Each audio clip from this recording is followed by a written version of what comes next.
Donc sans plus attendre, je passe la parole donc à Werner Zettelmeier pour qu'il nous présente la manière dont tout cela s'organise en Allemagne. Merci. Bien, merci pour l'introduction et la présentation. Je suis bien sûr heureux d'être là parmi vous.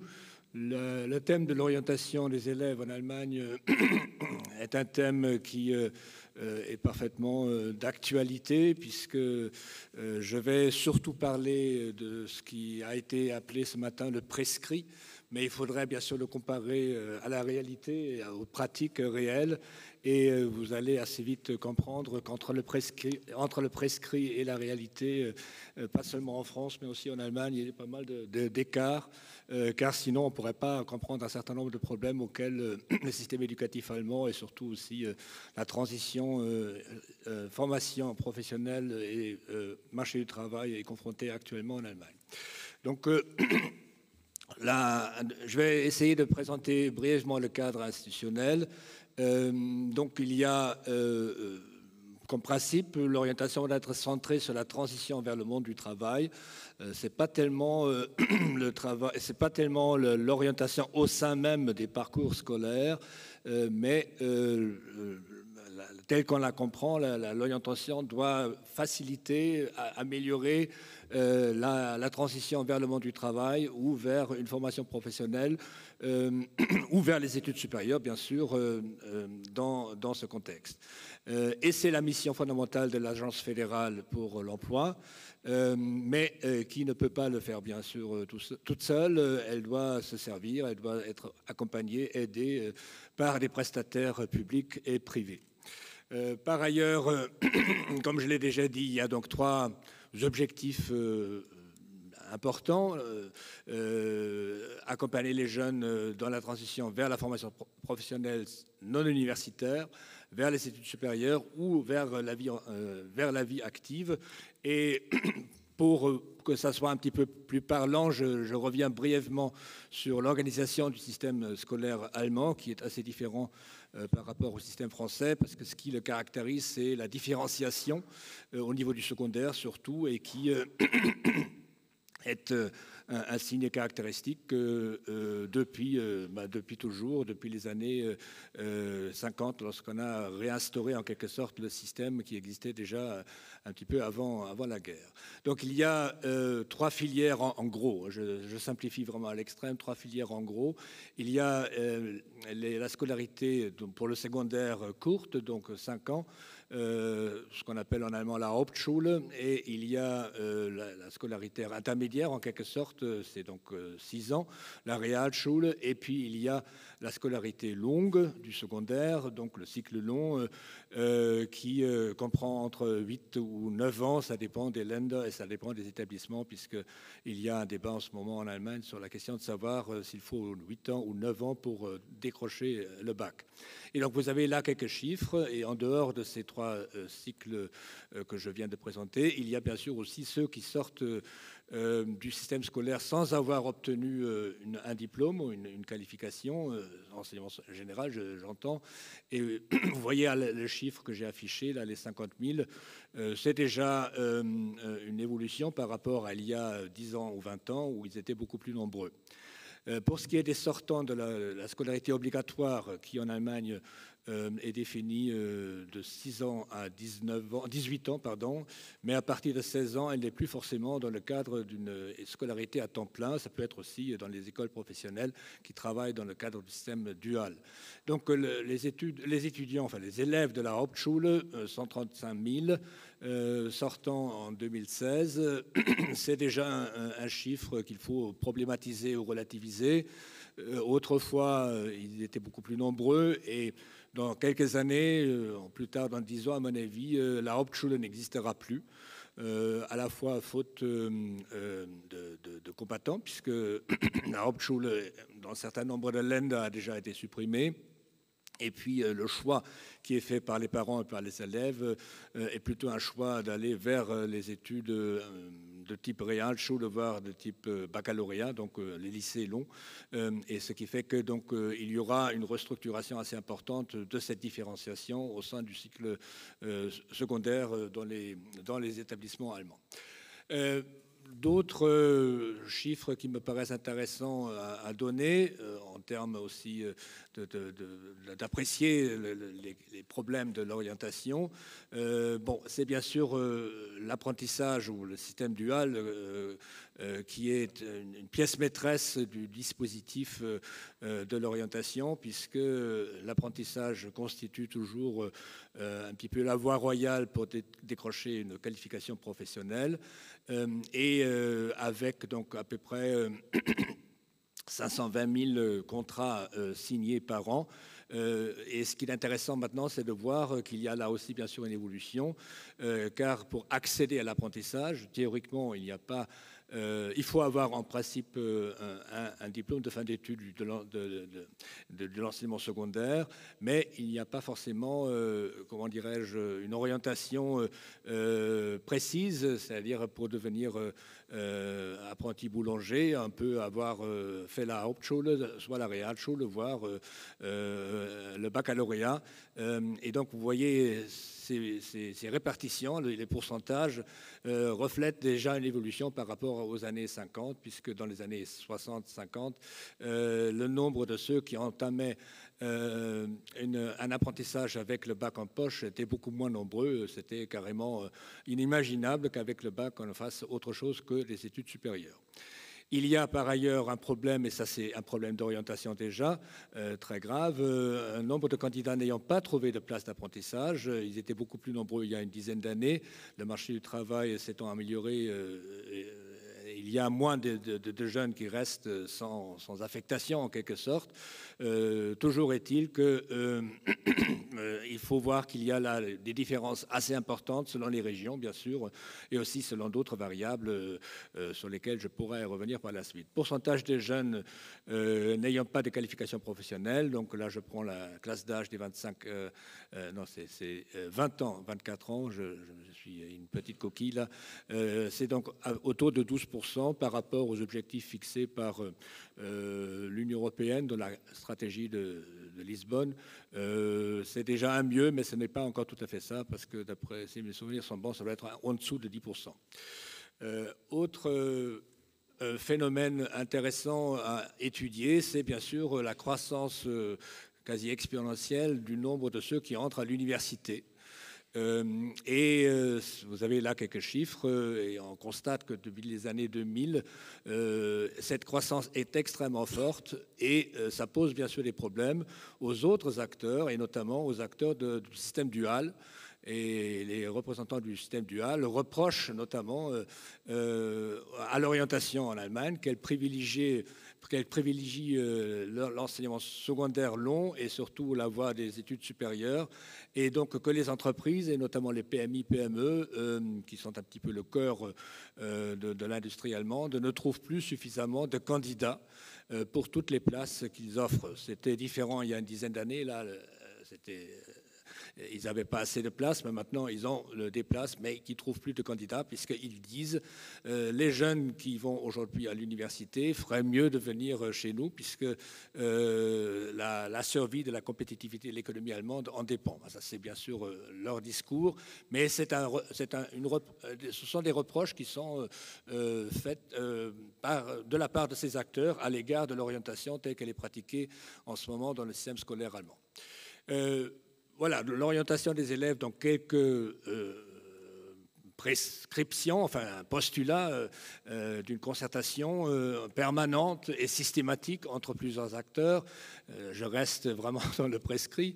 Donc il y a l'Agence nationale pour l'emploi, enfin la Bundesanstalt für Arbeit, peu importe, les établissements scolaires, les parents d'élèves, dont on a déjà parlé aussi ce matin, je crois, les entreprises, les CCI, les syndicats ouvriers, les associations socioprofessionnelles et bien sûr les établissements d'enseignement supérieur.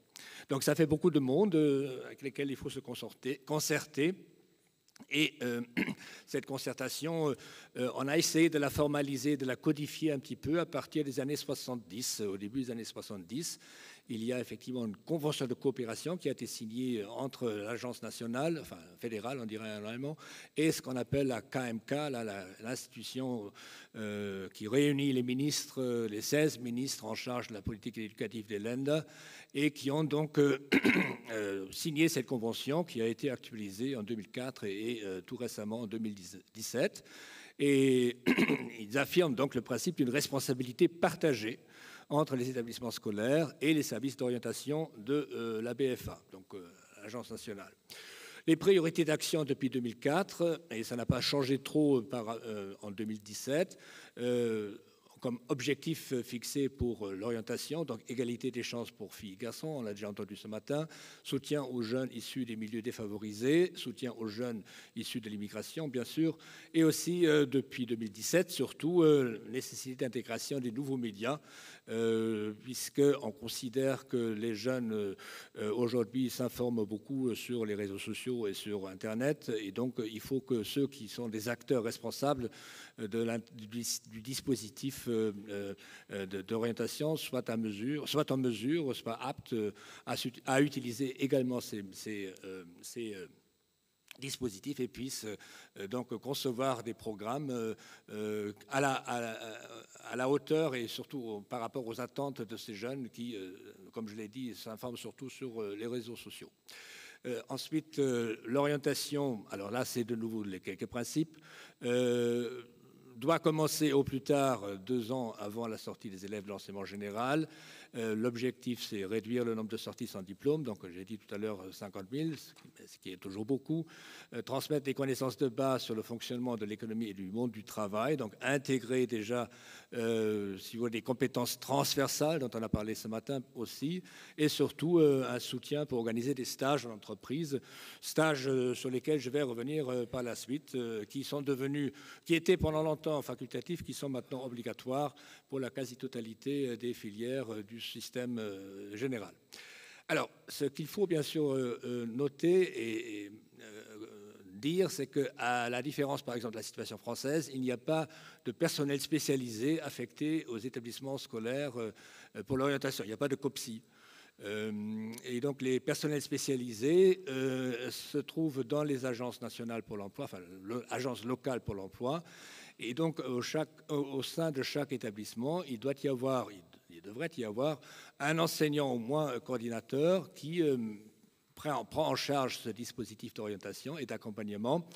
Il doit se familiariser avec les ressources et les outils. Il doit conception et de création du dispositif spécifique à l'établissement. Et puis surtout, c'est important, c'est un petit peu le référent et l'interlocuteur pour tous les autres prestataires et partenaires avec lesquels l'orientation devrait être organisée au sein d'un établissement. Donc les CCI, les universités, les chambres de métiers, parents d'élèves, associations professionnelles et les entreprises, surtout les entreprises au niveau local et régional. Alors, de la part des agences locales pour l'emploi, alors là, on trouve des choses que nous avons ici en France. Organisation de journées portes ouvertes, soirées d'information, bien sûr, visite des agences. Les BFA peuvent aussi aider à chercher des places d'apprentissage, ce qui est très important au vu du nombre de contrats signés par an. Organisation des journées d'études au sein de l'établissement, c'est-à-dire les gens se déplacent pour venir au sein des établissements et organiser ces mêmes journées. Et puis il y a des tests psychologiques ou des conseils et des conseils pour recherche de stage. Et là, la BFA a un rôle aussi relativement important à jouer. Ce que doit faire donc l'établissement scolaire, c'est donc d'abord déjà définir ou concevoir l'orientation comme un axe prioritaire d'action dans le projet d'établissement. Le projet d'établissement n'est pas tout à fait la même chose côté allemand comme côté français, mais je l'ai appelé pour simplifier. Ensuite, il y a donc la nécessité pour l'enseignant organisateur ou référent ou coordinateur de se constituer ce réseau d'entreprises ou d'un réseau d'entreprises pour être vraiment crédible dans sa mission. Il ne le fera certainement pas seul, il peut le faire avec d'autres collègues, mais c'est lui qui est en principe en charge, officiellement missionné par la direction de l'établissement pour jouer ce rôle de référent. Et ce qui est important aussi à noter, on veut bien sûr un dispositif qui soit en symbiose avec l'environnement économique et social de l'établissement. Car il y a bien sûr des différences de taille pour ce qui est de ce tissu économique. Il n'est pas de même dans le nord et dans le sud, dans l'est et dans l'ouest en Allemagne. Et donc, on a renoncé, si vous voulez, à fixer des orientations, enfin des mises en œuvre concrètes au niveau national pour laisser une marge de manœuvre et surtout pour laisser aux acteurs locaux au sein de l'établissement scolaire, mais aussi des agences locales pour l'emploi, la possibilité d'adapter les consignes générales à la situation très spécifique d'un établissement ou des élèves dans telle ou telle région d'Allemagne.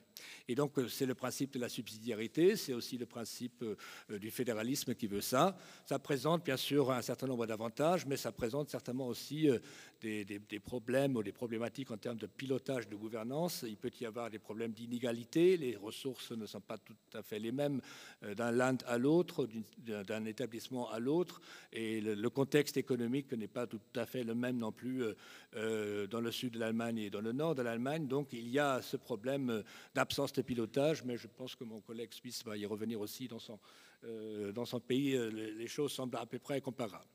Et pour que les choses soient un petit peu plus, comment dirais-je, claires, j'ai donné quelques outils et modalités de l'orientation pour la transition de lycée à enseignement supérieur, car je trouve qu'il y a là certainement des convergences avec des problématiques qu'on connaît bien ici en France, dans mon université par exemple, mais aussi peut-être des idées qui sont un peu différentes et qui montrent qu'il n'y a pas une voie royale pour organiser cette orientation, mais qu'il faut essayer de valoriser la compétence ou les connaissances et la motivation sur le terrain et des acteurs locaux pour qu'ils puissent effectivement s'engager et être motivés pour faire du mieux possible ce travail. Donc je donne quelques exemples.